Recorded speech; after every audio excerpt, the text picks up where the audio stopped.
My wife is a careerist, yet her love of work has wrecked her, and she now regrets her bad actions. My wife arrived home late from work as I was watching the breaking news on television. "Boyd, you won't believe who hired me to represent them today," she said. "David Bridges," I replied. "How did you learn you were in the news?" I pointed at the television hanging on the wall. She looked at the television, and there she was. However, it was an older photograph, most likely obtained from the firm's website. That was her. She had joined David Bridges' team of lawyers. It came as no surprise. Before I urged, she quit working 100-hour weeks. She was one of the best celebrity defense attorneys in the country. I wasn't some primitive guy who was against his wife's career. I just wanted to spend more than a short moment with her every month. It's been 2 years since then. She was representing a senator who was accused of murdering one of his staff members. I sensed his guilt, and I doubt she was totally convinced of his innocence.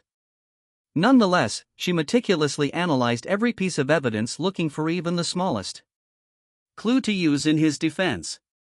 In the end, she was able to get a hung jury for the defendant. The district attorney's decision not to retry him astonished the nation. I presented her with divorce papers during the trial. On the third day, she had spent sleeping in her office. Eventually, she asked me what she could do to save our relationship. I suggested that she quit her employment. Despite being in our late 30s, we were financially secure, with more money than we could possibly spend. And some of our riches came from her clients. I also enjoyed a great career as a radio talk show host. My syndicated political talk show ranked in the top 10 nationally and was number 1 in some locations.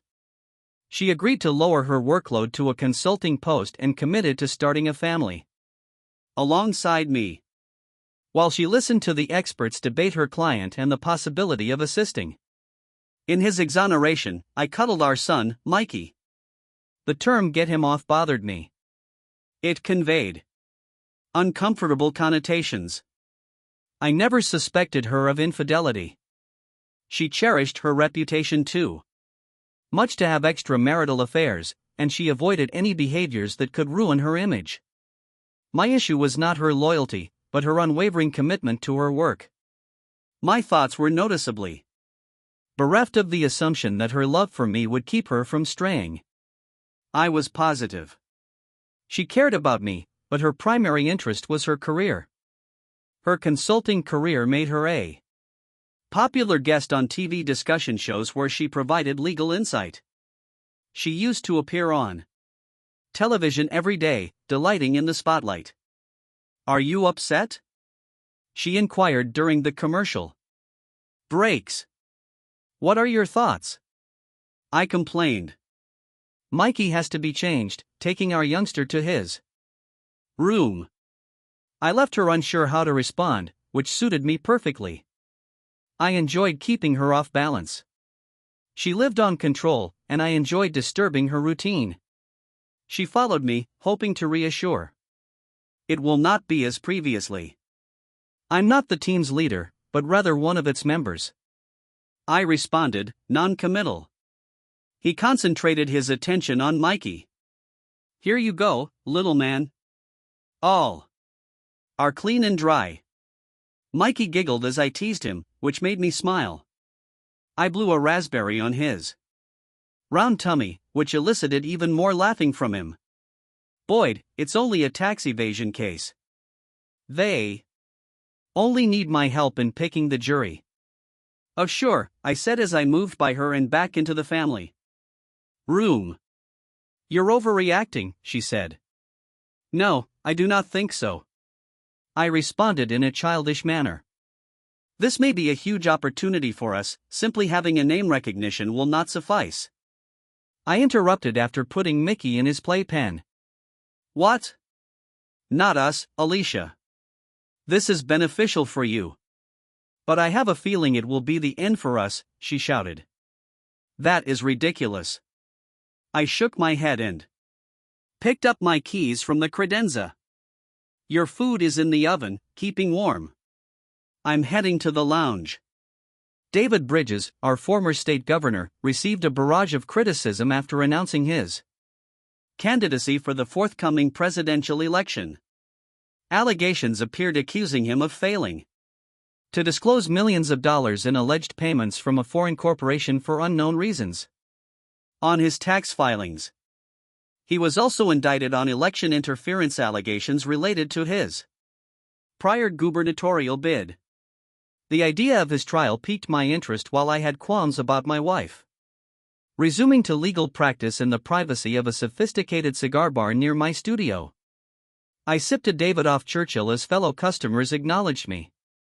Our exchanges were brief, unless explicitly requested otherwise. Despite my star status, my appearance as a regular guest quickly became routine. Boyd, helped yourself to some of my scotch. A familiar face offered. His name eluded me. Thank you, I responded, pouring a large drink from his decanter. I saw the news.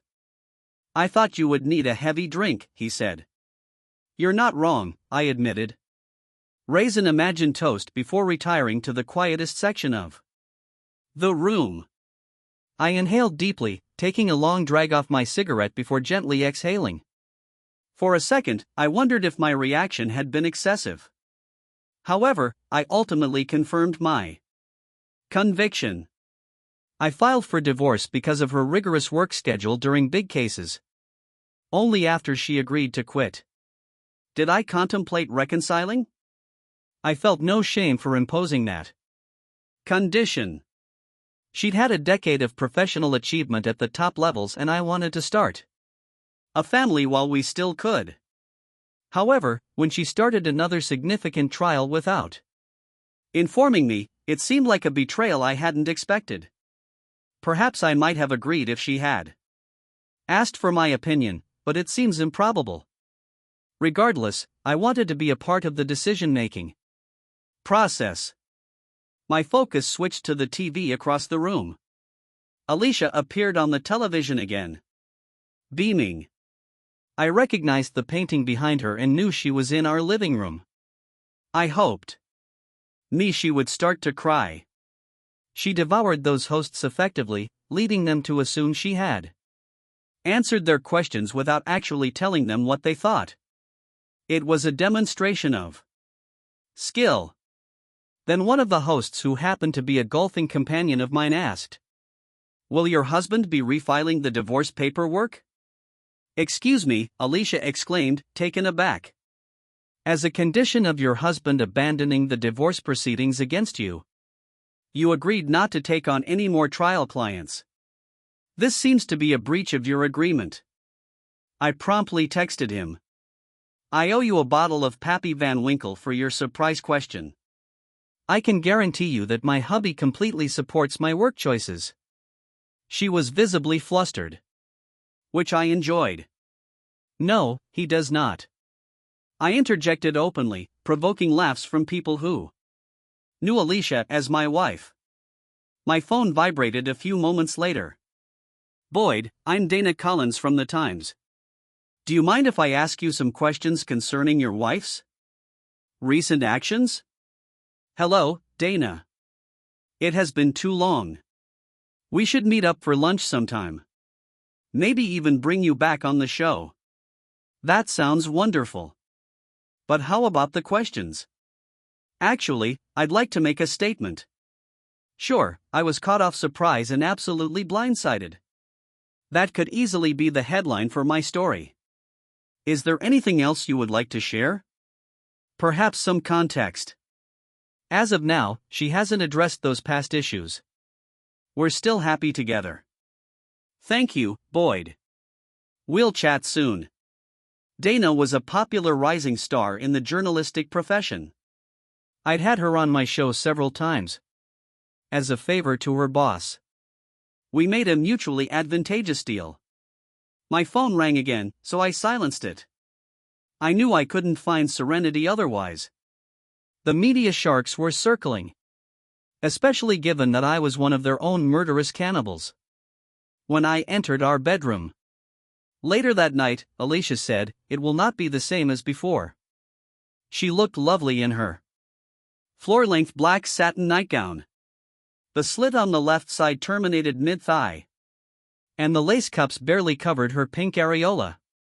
Clearly, it was not meant for sleeping.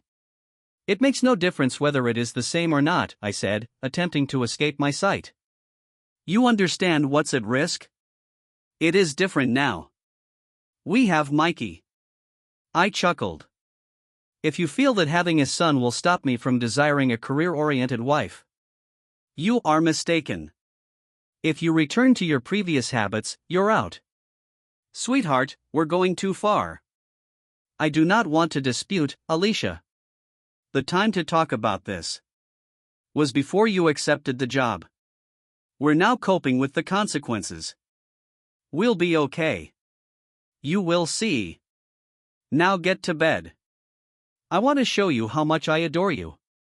When she read my comments in the Times the next day, I expected her to be angry. I decided to take advantage of the fact that I have an attractive wife.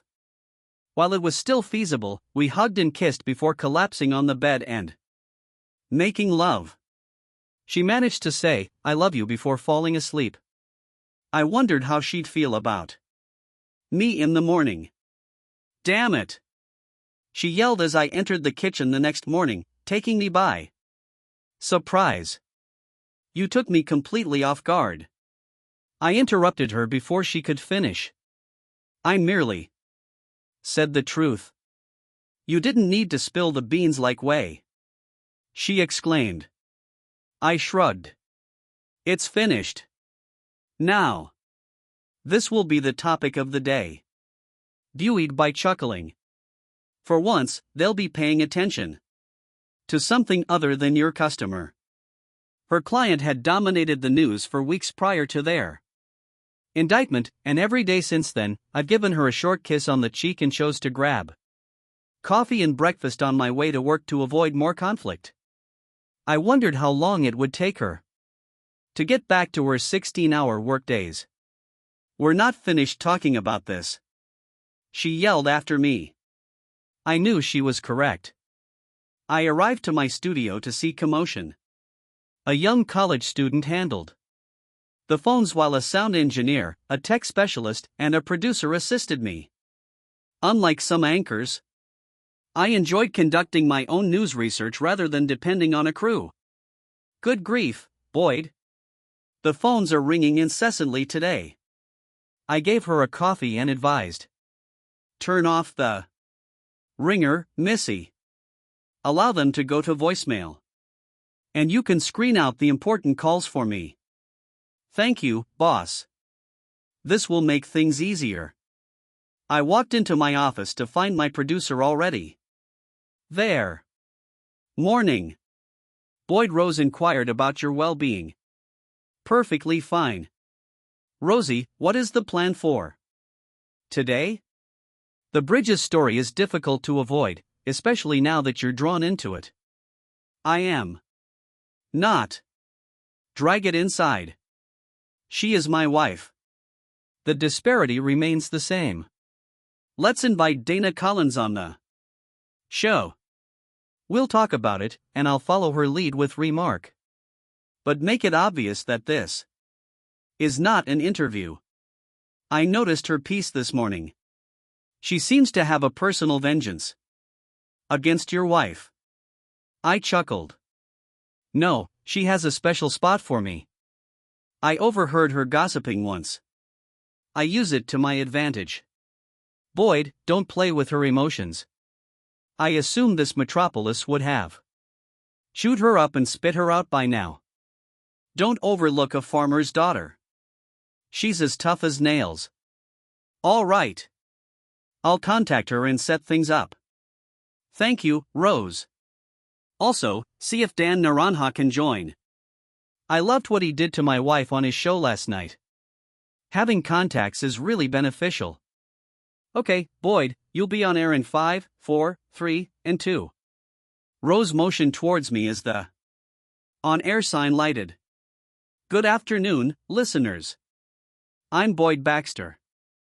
Your entertaining host, Dana Collins, of The Times, joins me in the studio today. Hello, Dana. Hello, Boyd. I'm delighted to be here. Especially given what's happening with your wife. She smiled slightly, and I shook my head. She was wearing a short skirt, legs crossed, revealing a glimpse of her stocking top. I've always liked a good pair of legs, especially when dressed in black nylon. Yes, I thought you would bring it up. Indeed. My wife has agreed to work as a jury consultant for David Bridges' legal team. She no longer actively participates in courtroom representation. A jury consultant? Dana inquired. Is that the story she gave you? I gave her a glare. All she did was dangle her sneaker from her appealing foot and smile. It appears that your wife left out a few information. Bridges insiders tell me she's the newest member of their legal team, and she's taking the lead on defense. I could care less about what anonymous sources have to say. I never rely on them. I responded with a shrug. She chuckled. This is because you rely on stories from folks like me to fill your radio show. Whoa! I exclaimed with a note of fury in my voice. I'm not a journalist and don't claim to be. I simply conduct a show where I discuss my thoughts on the day's events. She smiled and made a quip. And today's event is your wife coming out of retirement to deceive you. Let us take some calls. I interjected, hoping to guide the subject away from perilous terrain. I was already losing control of it. Damn those legs. Line 1. You're awake, I said, avoiding a glance at Dana, who was crossing her legs in the opposite direction. I did not lie to you. I am merely a jury consultant.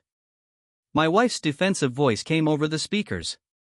Well, if it isn't my lovely wife, Alicia. Hello, honey. I will be home on time today. We're eating pig roast for dinner. Dana joined in. Hello, Mrs. Baxter. You are well aware that my last name is Taylor. She retorted after we got married. My wife decided not to add to my surname. She had already built a professional reputation under her own name and chose to maintain it. Understood. Dana responded to Mrs. Taylor nonetheless. Alicia interjected, stop creating stories. My function on the legal team is exclusively to assist with jury selection. I get it. Dana replied, okay, ladies, let's leave it at that. Alicia will talk about this further at home. But let's move on to the next caller. Following the show, I yelled, that was a complete nightmare. Dana, slipping her shoes on, retorted. I felt things went nicely. She had removed them throughout the show to play with me, annoying. I muttered, you owe me for that. She chuckled. How about I treat you to dinner? Forget about the pork roast. Her intense look unsettled me. I knew she had feelings for me, but it seemed like I was bait and she was a hungry shark. I'll pass, Dana. Perhaps another time. I quickly exited before doing something dumb, avoiding supper with the stunning redhead. Back home, I prepared the roast by coating it in oil, combining my seasonings and rubbing them into the flesh. 30 minutes later, I placed the pan in the oven. I handed Mikey his evening meal and opened a beer. It was unbelievable. But I felt myself torn between trusting my wife and the anonymous source Dana indicated, and it was making me insane. A little more than 3 hours later, I had the table set, a delicious bottle of Chardonnay chilling in an ice bucket and a flawlessly cooked roast waiting to be cut. Alicia still hadn't arrived home, but she was just 30 minutes late. While I ate my salad, the minutes passed, and she was now an hour behind schedule. There was no call or text from her. To keep the roast warm, I returned it to the oven and made myself a martini. Despite the temptation, I refrained from contacting her when she arrived an hour and a half late. I knew there would be an argument, and I was determined to win by the 2.5 hour mark. I turned off the oven and decided to dine out. The notification arrived 3 minutes after my steak was served. Where are you now? I set the phone down and took another mouthful of the nicely cooked steak. There's an inexplicable delight in eating a steak cooked at a high temperature. I was resolved not to let her intrude on my joy. 5 minutes later, another SMS appeared. This time it's just a question mark. I relished a mouthful of creamed spinach, delighting in the delectable flavors. That evening's meal was a success. 2 minutes later, my phone rang with a call. I forwarded it to voicemail. Recognizing her irritation at being ignored, it felt like a silent wind in our unspoken conflict. Wasn't I being mature by the time? My steak was gone, my wine glass was empty, and the last scraps of spinach were scraped from the plate? I still hadn't answered the third call. It was 9:30 p.m. when I pulled into my garage at home. And she waited in the doorway, arms crossed. I imagined she was upset and attempted to match her expression with a scowl. Where have you been and why do you ignore me? She yelled. I chuckled. You already know. Have you even remembered to take the roast out of the oven? I walked into the kitchen and noticed the roast lying in the pan on the burner. You haven't eaten? Typical. What did you have? At work? Pizza, Chinese. Look, things won't always be like this. I don't care what you were doing. I care that you were aware I was preparing dinner for us.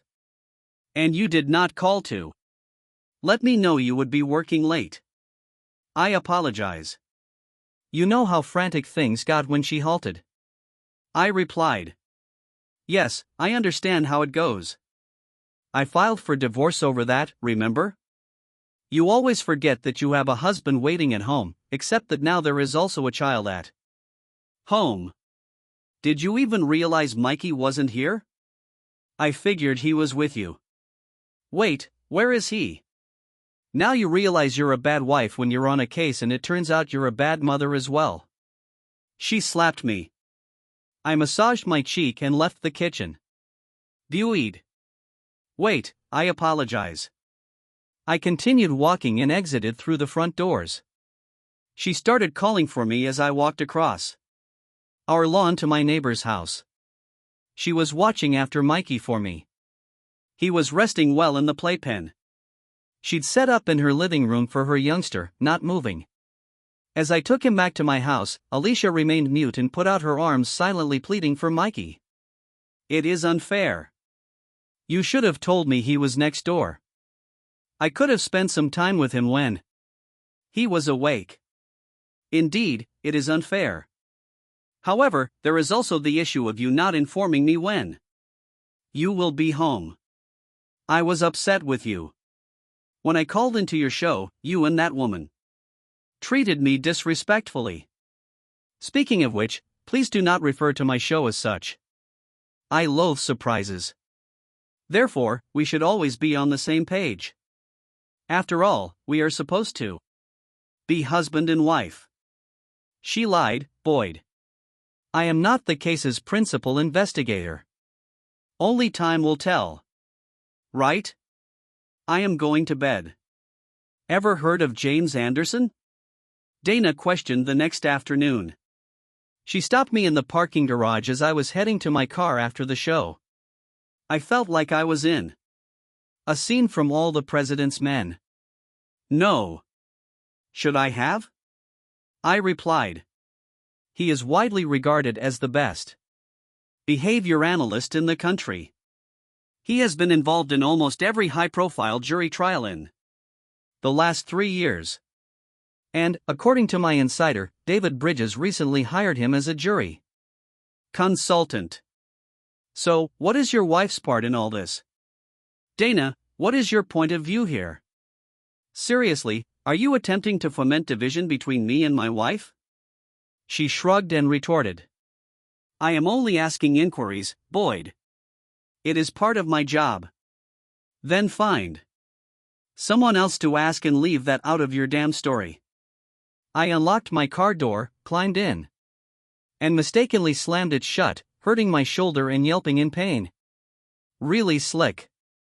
She giggled and waved as I drove away, catching a glimpse of her sparkling nude stockings in the rearview mirror at 6 o'clock. I served Mickey's dinner and made myself a sandwich with the leftover roast, which turned out rather excellent. Alicia arrived late again without texting or calling. An hour later she rushed through the garage door.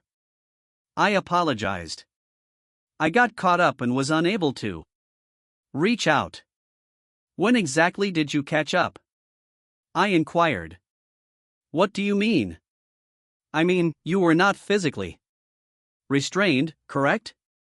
You may have texted me while attending a meeting with other lawyers or reading a legal book. Boyd, I apologized.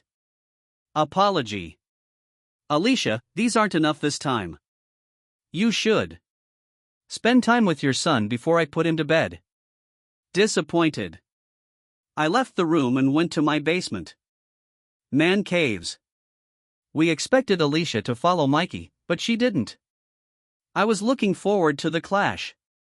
Feeling agitated by the scenario during halftime of the Thursday night football game, I went into the kitchen to get a bottle of water. However, my genuine aim was to discreetly monitor my wife.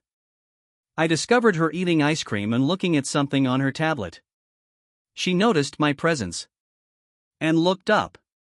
We need to talk about this, Boyd. She added, there is nothing to discuss. You have returned to work. However, you appear to have relapsed to your former behaviors.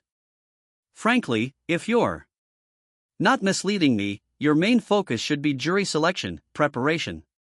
She averted her sight and, for the first time, did not deny the accusation of deception. I continued. So that's the end of it. I refuse to play second fiddle to your job any longer. I will update the divorce documents and resubmit them this week. Damn it, Boyd. We are not getting divorced.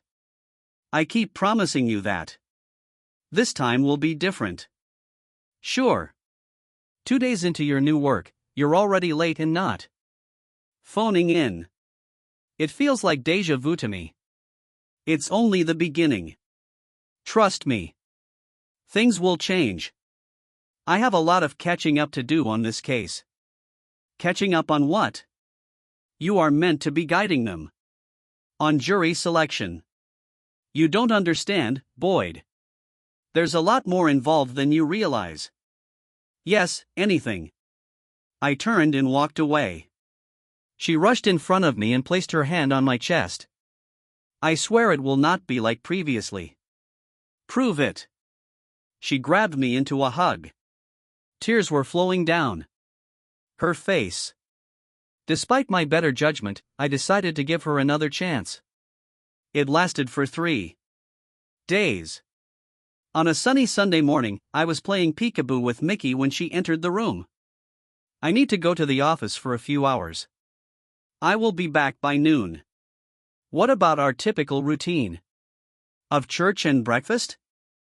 I queried, but she didn't catch the irritation in my voice. We'll forego breakfast and head to lunch instead. How about that Mexican restaurant at the Arboretum, she suggested. I will see you there at lunchtime. I replied silently, challenging her to arrive on time. And she kissed Mickey and me goodbye before leaving the room. I turned to Mickey and asked, So kid, what do you want to do? He giggled as we resumed our game. At noon, Mickey and I were seated at the restaurant. I got a quesadilla starter and a Sprite for him, which he thoroughly appreciated. By 12:30, she was still missing. The waitress inquired, Is there any word from your buddy or do you want to place an order? No, just the check, please. My small one is becoming agitated, I said, sensing the agitation of the packed eatery.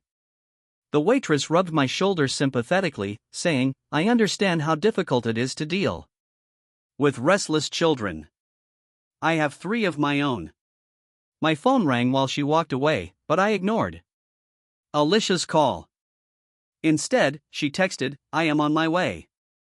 I will be there in half an hour." "Are you serious, Mickey?" I exhaled. "What will I do with her?" Unsurprisingly, he did not answer. I typed my reply. "I will not be waiting." I turned off my phone, paid the bill, and prepared Mikey for his journey to the car. It was time to take decisive action.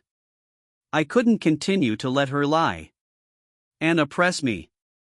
I refused to allow her to represent me as the fool I once was. Granted, Mikey made a difference, but given her unpredictable work schedule, I was confident I could gain custody of him. A few minutes later, I strode through my kitchen, dropping my keys onto the table, setting Mickey down. He dashed off like a wind-up toy towards the family room where his toys were waiting. The house phone rang, but I ignored it and followed him. Mikey adored his playpen, pulling himself up on its netting as he made his way into the family room. "Well, looks like someone's eager to play in their little enclosure. All right, pal." As I settled him in, the phone rang once more. "Mommy won't be pleased, will she?" I teased. He giggled, clutching his see and say toy, Mikey. Someone wise once said, "Never interrupt your enemy when they're making a mistake." Mommy keeps making mistakes. All I heard in response was the see and say chiming. "The cow says, moo, enjoy yourself, buddy," I said, tickling his side and eliciting a cascade of laughter. For some reason, the image of Robert Plant exclaiming, "Does anybody remember?" Laughter crossed my mind. I made a mental note to listen to some Led Zeppelin. Later, I cracked open a beer, settled onto the couch next to my son, and then powered up my cell phone. A slew of voicemails from my wife awaited me, which I promptly deleted without a listen. I was confident she'd reiterate everything once she got home. Dana Collins had sent a couple of urgent texts, but I brushed them off naturally. It took her 30 minutes and I was onto my second beer by the time she entered the kitchen. Her hair was tied back in a ponytail, a departure from the morning. I gestured for her to hold off on the inevitable shouting match. "Mikey's asleep," I informed her, nodding toward the playpen where he was sleeping soundly.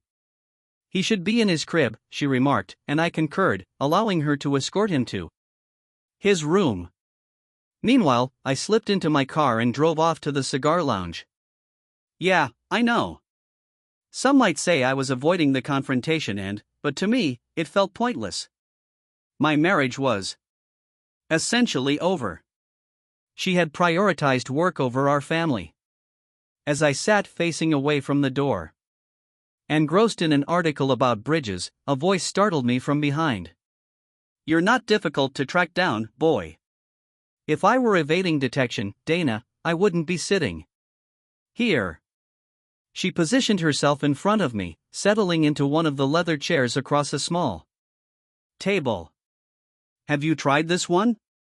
she inquired, displaying her chosen cigar. It was a commendable selection. "No, but it comes highly recommended." "Yeah, that's what Nick mentioned." Nick, the proprietor of the lounge, always had a suggestion ready, particularly for an attractive woman. It seemed to explain how she gained access to the locked private lounge.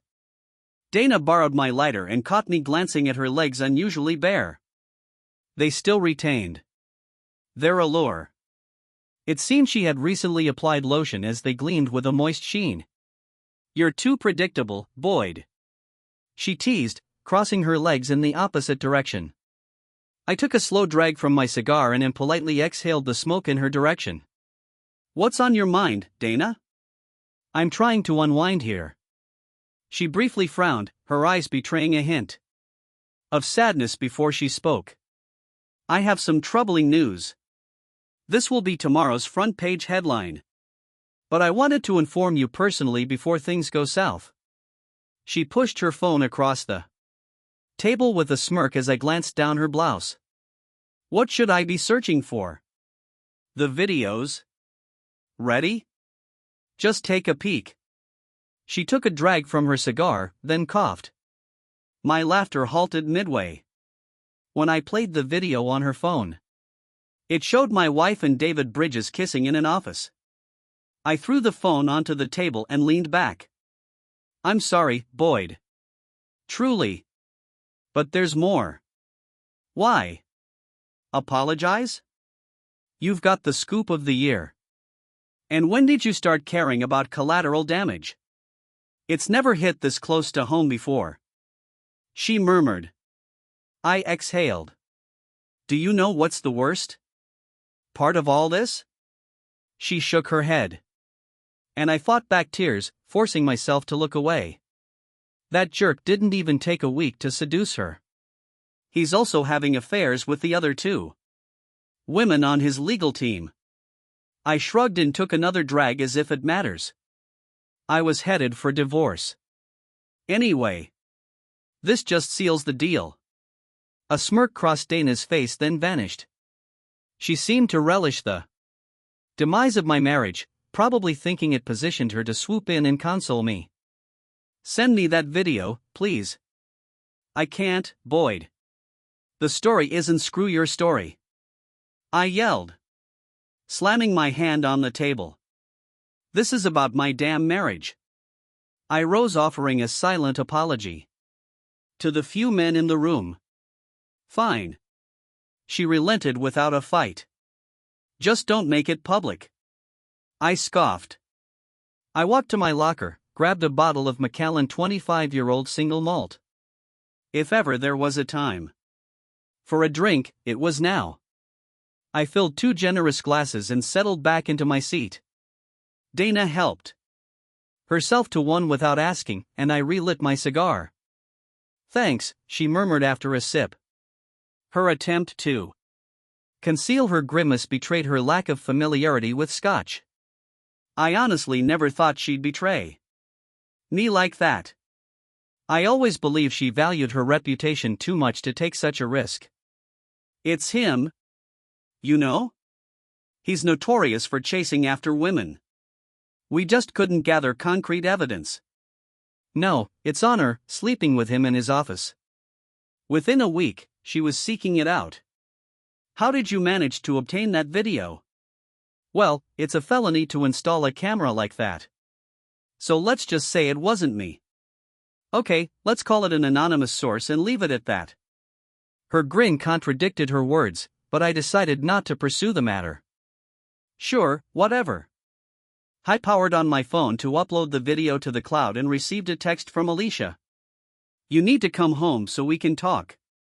I groaned and replied. No need to talk, we're done. Enjoy your time with Bridges. Tomorrow's headlines will be interesting. I switched off the phone and observed Dana as she took a long drag from the cigar. Her head thrown back. There was a certain allure to a woman smoking a cigar, not as captivating as her legs. But still your wife? She inquired. I nodded and took a sip of my scotch, remarking I wished her luck with handling the press tomorrow. She'll probably assume you leaked the story to me. I'm confident you'll vouch that I wasn't your undisclosed source. Tomorrow's going to be chaotic for you. She cautioned. Yeah, I know, no matter what, I'm in trouble. So I'll just stick to my routine, deal with whatever comes my way, and you're fresh out of bubblegum. Look at you referring to cheesy 1980s movies. She chuckled. It's a cult classic, man. My cigar burned out after an additional hour of casual chat. If I had believed she'd agree, I would have ordered a few more just to give myself an excuse to keep staring at her. But it was time to leave. Be careful, Boyd. I really apologize, she said. You're a wonderful guy who doesn't deserve this. Okay, well, that is what it is. I guess I'll catch you later. I made the decision to check into a hotel. I was not prepared to confront my soon-to-be ex-wife until it was absolutely necessary, and it was most likely the following day that everything exploded. I awoke at 6 a.m. and turned on the news. The tumultuous situation had started and was being broadcast on all channels. I made a cup of terrible motel coffee and started the shower. Earlier, I had swung by the store to get some clothes and amenities for my hotel, unsure of when or if I'd be back home. I prepared for a week and the warmth of the water was comfortable. Despite the low water pressure, that was the least of my problems. After I finished showering, I turned on my phone and ignored all of the texts I received. Rose, I have no live show today. Find a guest host or broadcast a pre-recorded show. She responded. I received the news, I apologize. The phone rang, and it was Alicia. I ignored it and turned up the television's volume. The anchor made an announcement. We have breaking news following the Time story that David Bridges was having an affair with his lawyer, Alicia Taylor. A graphic video has emerged. Viewers are cautioned to use their judgment. I saw film of them kissing and him groping her breasts. Fortunately, they finished it there. The co-anchor noted, this completely contradicts Governor Bridges' claim that he and his counsel were not romantically involved. We attempted to contact Alicia Taylor for comment, but have not received a response. I decided to browse through the messages to see what explanations my wife was making. What are you referring to here? David and I are not sleeping together. Stop being unreasonable and return home. However, the communications from the following warning revealed a different story. It's not true. We're not having an affair. Please give me a call. I vow to you that it is not true. I adore you. The subsequent text stated that we merely kissed, implying that she was watching TV. That's it, and it was a mistake. I shook my head in reply to the message. I know there is more on that video. We caught you and we're done. She called constantly, but I turned off the phone and watched pundits analyze Bridges and his supposed indiscretions. Surprisingly, they concentrated on him rather than my soon-to-be ex-wife, which was somewhat relieving. I reasoned that if her name was discussed less, so would mine. When I checked my voicemail, I found multiple messages from Alicia, as well as inquiries from news stations seeking my remarks. I briefly considered appearing on one of the shows to make a statement and face criticism, but I had a better idea. Finally, maintaining silence was in my best interests. Following the standard procedure for betrayed spouses, I divided our assets, discontinued joint credit cards, and worked with my attorney to update and file legal documentation. I sought full custody, noting her frequent absence from the family. My lawyer felt sure that I had an excellent chance of winning primary custody under a joint arrangement, especially given the proof of the affair, which may potentially avoid the need for counseling or compliance with scheduling requirements in the event of irreconcilable differences. I didn't necessarily feel happy, but I did feel relieved that I had finally put an end to the facade of my failing marriage. She clearly prioritized her work over me, and it was brutally obvious that her love for me was insufficient to prevent her cheating. Goodbye. While checking the home security stream on my phone, I noticed her sitting on the couch, weeping, watching over Mikey who was asleep. I couldn't tell whether her cries were for our failing marriage or the upheaval she had caused in her distinguished job. I considered exacting revenge on Bridges, devising other kinds of public humiliation, or anticipating whatever penalties his wife may inflict. However, none of these behaviors sprang from me. I felt forced to do anything to restore my pride. Ultimately, I discarded the concept as ridiculous. Bridges was heavily guarded, so any attempt to contact him would be pointless. His security detail would grab me and probably resort to violence. I decided to let karma take its course. Maybe he will end up with Alicia. That would serve as a lesson. The next day went much like the previous one, except that I had a show to go to. Rose maintained her customary composure, and the mood in the office remained rather peaceful with the exception of 20 reporters stationed in front of my building. Fortunately, using the door from the secure parking garage allowed me to avoid them and make it to my workplace safely. Rose added that, Boyd, your Times acquaintance, has offered to remove your name from the articles if you agree to have Dana on the show again. I threw up my arms in frustration and yelled, Are you serious? So what is the point? Having her on the show may make matters worse. I can't bring her on without discussing her tale. How are you going to avoid talking about it anyway? It's the most significant story of the year. It's my show. I have the authority to decide what to talk. Sure, she answered, rolling her eyes till the sponsors became enraged and accused you of being weak. She was correct. I'd get calls from the syndication company and occasionally from the sponsors themselves if they were especially unhappy. Such was the essence of radio life. That's okay. Dana is welcome to participate, but she must maintain civility. My memory is good. Boyd. If she has the opportunity, she will be quite pleasant to you. She laughed and went away. Dana's appearance on the show proved controversial. I couldn't direct the discourse. And her sharp journalistic tongue was out of my control. She would prod and weave around the subject of my wife until I unintentionally answered every question I wished to avoid. An hour later, I put on my headphones and noticed Dana's smile as she did so. The only difference was her crossed legs, which caused her skirt to rise slightly more. While I was not wearing one, I noticed the legal pad in front of her and said, Are those questions you've prepared? She gave a lovely giggle and said, Certainly not. I wouldn't think of going on your show with a planned list of questions. Rose began the countdown to the commencement of the show. Dana said, Besides, I'm more knowledgeable than you now. My interest in you is entirely professional. 3, 2, 1. The introduction music began and I took a deep breath. Listeners, good afternoon. I gave a greeting. This is Boyd Baxter, your entertaining host. And I'm in the studio with Dana Collins of the Times. How are you doing today, Dana?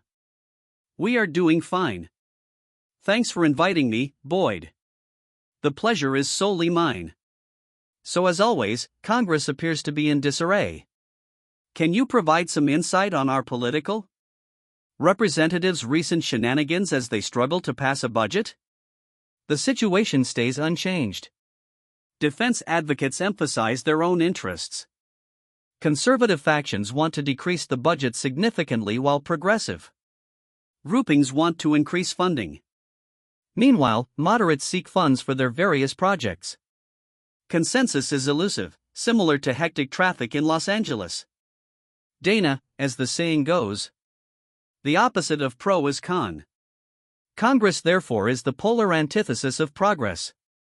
Dana chuckled, accidentally snorting. No, I cannot believe I snorted air, she complained. Next, I'll have you spray milk down your nostrils. Why are politicians like diapers? Both require regular updates for the same reason? Dana shook her head. That was awful. Let's take some calls. Doug from Springfield is first in line. So what is going on in Doug's world today? Hi, Boyd. I really enjoy your podcast. I'm sorry about your wife. Many thanks. Doug. Boyd, what can we do to improve our dysfunctional system?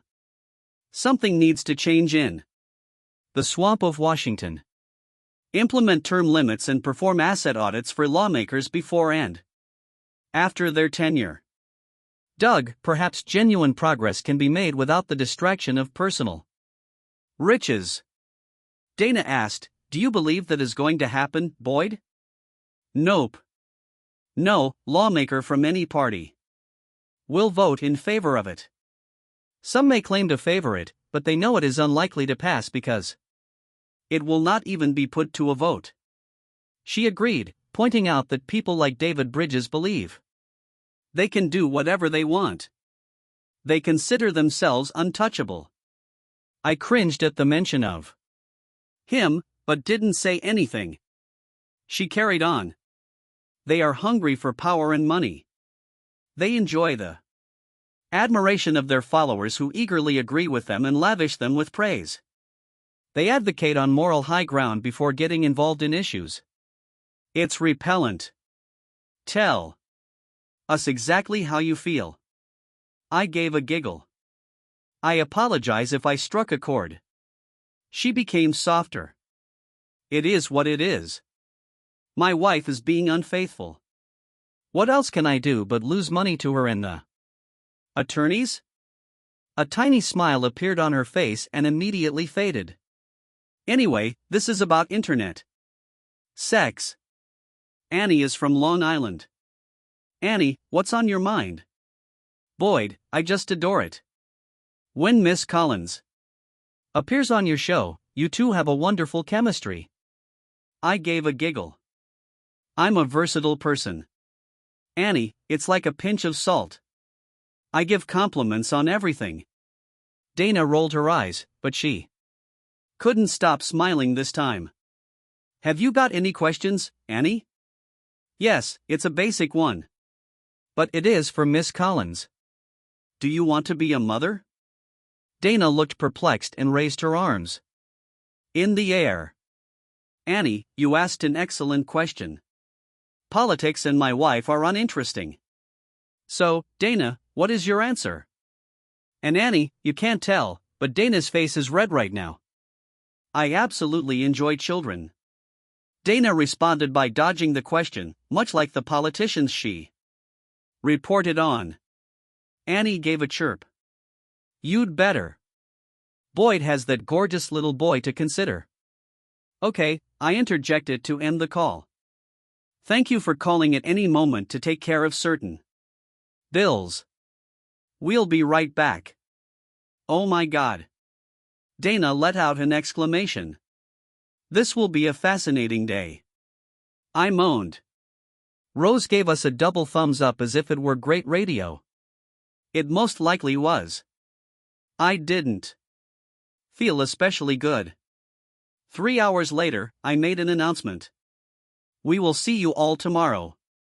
Don't change because the on-air sign has turned off. I placed my headphones on the desk. Dana hung hers neatly on the opposite hook. Well, that was unexpected. She said. I hadn't anticipated it. Today, I am undoubtedly being interrogated by elderly women. Hello, those elderly ladies adore me. She grinned. I'm popular among septuagenarian book club members. I'm sure they are your primary fans. Take care now. They also read the newspapers. Check your comments and letters more carefully. Do I want to be a mom? What type of question was it? I laughed as I tucked my notebooks into my suitcase. It's a legitimate question. And I can't help but notice you didn't respond. I sent her a doubtful expression and she frowned. I cannot imagine myself as a mother. I absolutely adore kids. It's simply that with this job. I don't know how I'd find the time. A rush of sadness overcame her and she murmured. Jesus, I'm sorry. I'm getting unwell. Don't worry, I interjected. I must admit, however, that children aren't as intimidating as they appear. I am about to pick up mine from daycare and play with trucks. How do you manage to be so composed? Do you eat? Your marriage is collapsing. But you're acting like it's just another Tuesday. What would you have me do? I can't just curl into a ball and cry. I've got a child and a job. I need to hold everything together so nothing falls apart. I'm putting on a brave face and carrying on, Dana. So what else is there? I honestly don't know. I think I was expecting more emotion. I gave a giggle. Emotions are for those who lack strength. I didn't fully believe it. And she saw through me. She caressed my cheek. Her expression shifted to a frown. Forgive me, Dana. I have to go to childcare. Thank you for joining us again. Any time. If you ever require anything, please do not hesitate to contact me. I do mean it. Anything. She smiled and I walked away. Life proceeded. A month later, I sat in my lawyer's office, waiting for Alicia's comments. Bueed? I am sorry. It was an error. There's also Alicia. I don't want to hear that. If you think our divorce is entirely because you slept with that man soon after meeting him, you're mistaken. Please stay calm. As my tone became more aggressive, my lawyer stepped in. You have an affair. I mean, just your relationship with him is a deal breaker in itself. However, you have reverted to your old practices from when I originally filed for divorce. You are untrustworthy, manipulative, and ultimately chose your job over our marriage and child. That isn't acceptable. You were already aware of this. That is why you did not discuss accepting the position with me. Bueed? It was only supposed to be jury consultation. I've heard your reasoning, but that wasn't all. Was it? I didn't think so. You got caught up again. To be honest, your rapid engagement with him is like an addiction for you. I'm confident you've cheated on me before. Just sign the paperwork. I'm more than reasonable. I like primary custody. She swallowed back tears. I chuckled and my lawyer said, Miss Taylor, this is a no-go for us. There is no way my client will give up primary custody, especially given your rigorous work schedule. We are confident that a judge will find it best for Michael's well-being.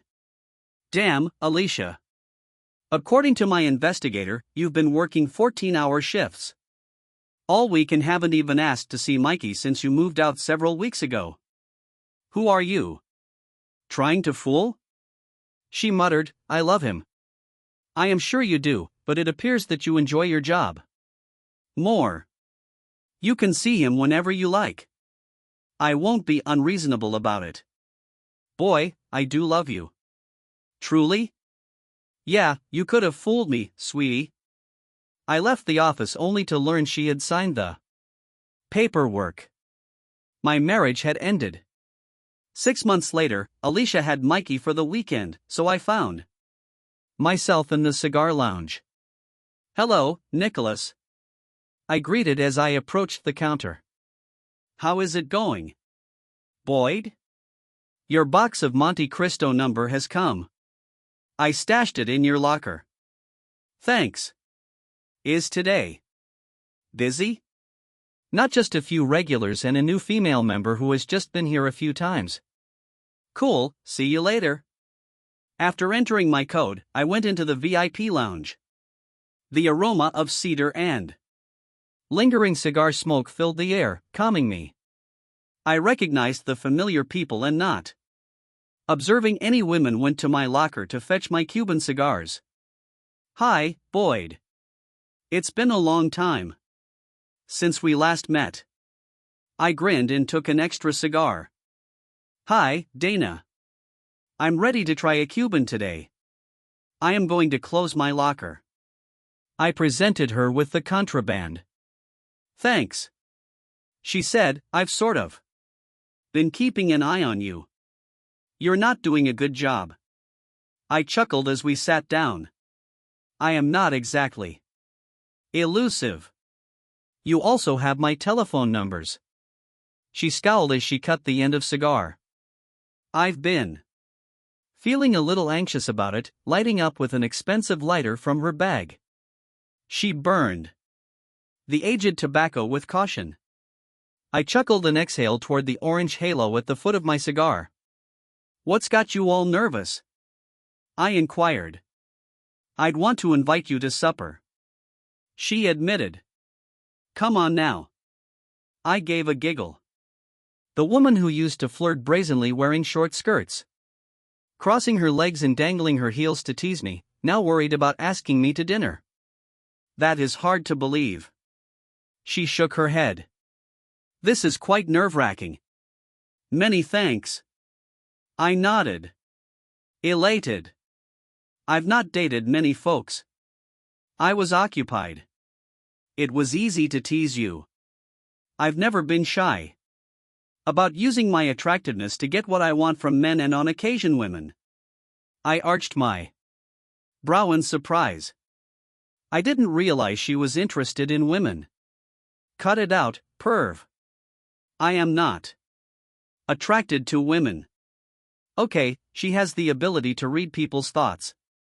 Got it.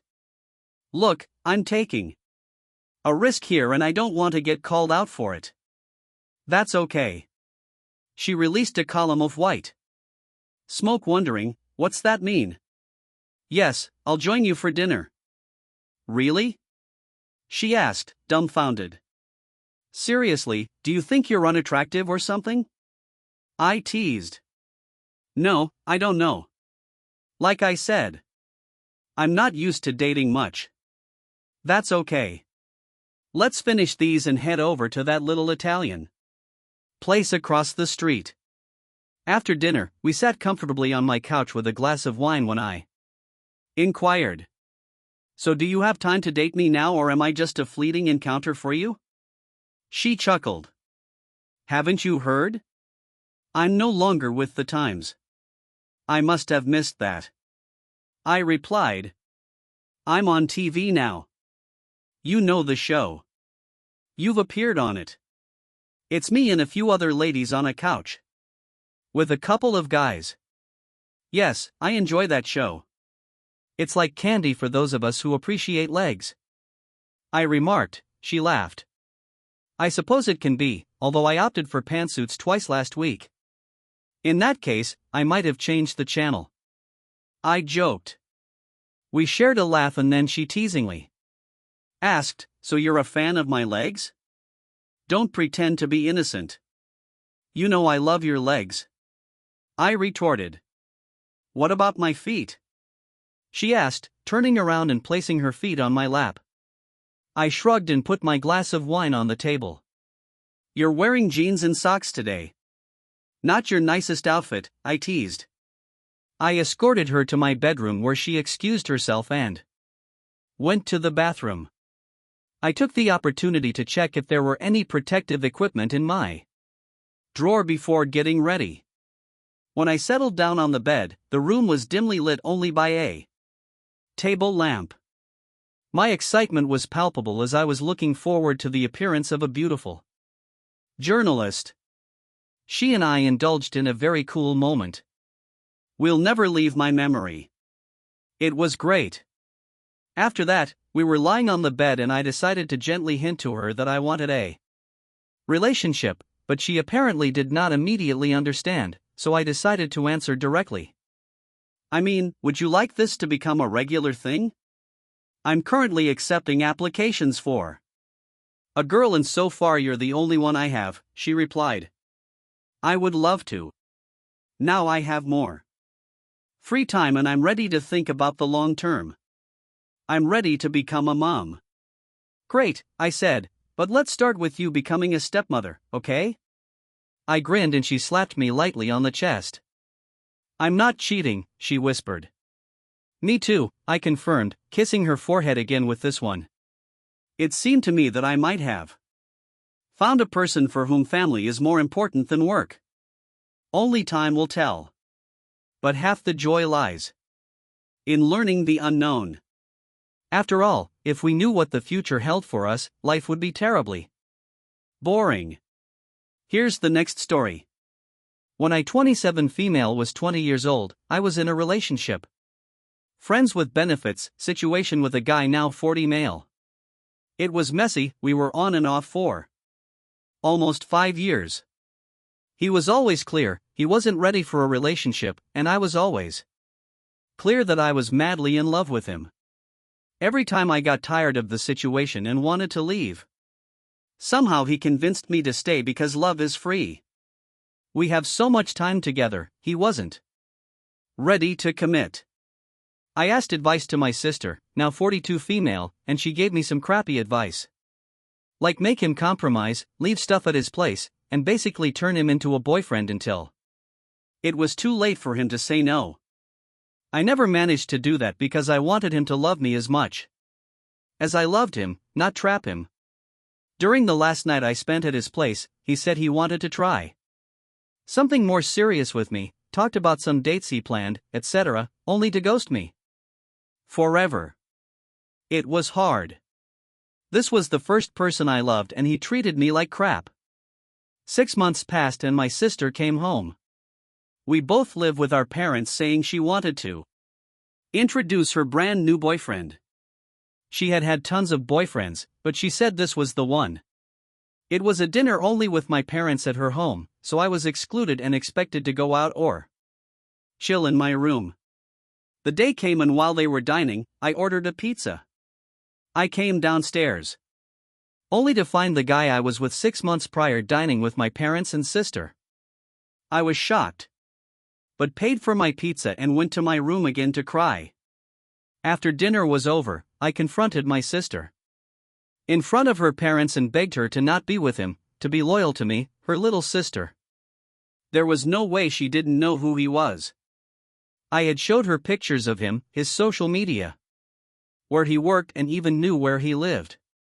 They never met because he didn't want to meet my family and never introduced his, but she knew who he was and she excluded me from that dinner because she knew. She said they met by chance after we stopped seeing each other. She knew how hard that rupture was. She knew how painful it was to not have even a closure. He just stopped replying. Not even blocking me. Just left me there wondering after 5 years. She knew that during those 6 months I was still hurting. I know it was my fault.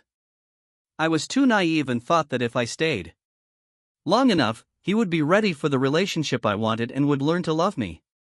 Stupid. I know. She defended herself, saying it was a coincidence and chemistry was there. She loved him and she wasn't going to lose the love of her life. This stuff only happens once in a lifetime. When I was in my early 20s, I would believe that. However, now I know that there are 8 billion people in the world. There's no one love of your life. You could find the love of your life several times if you look for it. My folks sided with her and claimed I should get over it since we never had a meaningful relationship. 1.5 years passed, I had been excluded from several family functions because he would be around in my family things. I'll bring up the negative vibes because I'm still bitter about everything. I have no feelings for him, but I do feel betrayed by my sister and parents. In my opinion, he is now nothing more than a piece of crap. My sister is now 6 months pregnant. My parents have lavished her with attention due to her young age. She is still living at home and plans to move in with him about 2 months after the baby is born. Then they plan to marry. In my culture, it is normal for a woman to give birth and return to or stay with her mother so that the mother can care for the baby for the first few months. A week ago, my sister's friends hosted a surprise baby shower. I happened to be at home and tried to communicate with them. I don't know why, maybe because my sister and I were too close in the past, and I'm down. We're no longer friends, but her friends pretended I wasn't there and only responded with yes. No, silence is also an option, as if I was the one who made this mess. Or maybe I was a home wrecker, or I attempted to entice my sister's man.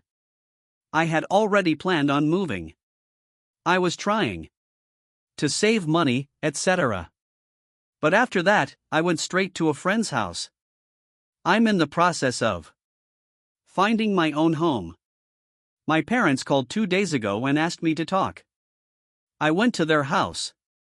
And they told me that the diamond earrings my grandmother had left me would be given to my sisters. These earrings have been passed down through 4 generations of my family. And before she died, my grandmother promised that the earrings would be mine, and my sister would receive a gold necklace. Grandma entrusted the earrings to my parents. There was no will. Nothing. She simply asked that I receive it when I was old enough to appreciate and care for a family heirloom. Now, my parents believe that because my sister is getting married first and has grandma's first great-grandchild, she should have it. I'm very angry right now. They're stealing something my grandmother left for me. I do not believe that my parents are evil. Evil?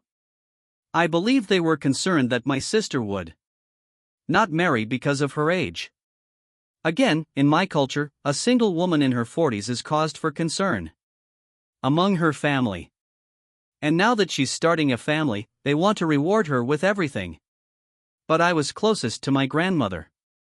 She made it clear that the earrings will be mine, not my sister's. I wasn't the first to marry or have a child. After 2 years of being excluded in favor of my sister, I gave my parents an ultimatum. They either give me the earrings as my grandmother intended, or I will remove them from my life for good. I'm not going to lie. The thought of leaving my family is too painful, but I believe they have made me and continued to make me wrong. I no longer want them in my life. I feel a little shallow fighting over this. But those are the only things my grandfather left, so they have no claim to them. Let's get a couple of relevant comments from the community. You should hire a lawyer. Those earrings are your grandmother's inheritance, and if they are mentioned in her will, they can be sued and charged with theft. I know you don't want to do this, but your family has already shown you that you don't matter to them. Do you honestly believe they will care if you avoid contact with them? Do not. Inform them that you intend to press charges for stealing the will. The earrings that were given to you will mysteriously disappear. I am sorry, Opie. You deserve to be treated better. And I hope you remain strong enough to set boundaries that you can stick to. I hope, he replied. Grandma made no will. She distributed her jewelry, the majority of which were family heirlooms, to everyone. My grandmother belonged to the 4th generation of their family. My grandmother died when I was 12 years old. She gave the earrings to my mother so I could have them when I was ready to care for them properly. I always imagined wearing them on my wedding day or a special occasion, because that was my parents. I never asked for them until recently because Mom keeps them in a safe in a room with other valuables. I'm not sure if they'd care. I think they don't believe they're doing anything wrong. I am handing her the earrings, the sister who was expecting Grandma's first great-grandchild. But if Grandma had wanted that, she would have made it clear that the earrings would go to the sister with the first child. She stated that they were mine. Honestly, the community responds, "Can you open the safe without your parents' permission?" Yep, he says. Yes, I still have the keys to the home. I am concerned that if I take them, there will be legal consequences. I have a text from my mother admitting the earrings were intended for me. I could use our extended family, who was aware of my grandmother's last wishes. But I doubt it will be enough. One more comment from the community. Please keep the text. Take the earring. Then leave. There was no contact and no explanation was provided. They are well aware that the reason you are contacting your family is that they are not good people, and you are not obligated to keep them in your life in order to speak with your sister about some guy who was not the best guy out there, and for her to date this guy who was mistreating her sister in such a way clearly indicates that she does not care about you very much. Not just that, but the earrings. If you were promised them, they should rightfully be yours. They don't belong to your sister. And just because she's now dating the man you were hoping to be with doesn't mean you should be excluded from family gatherings.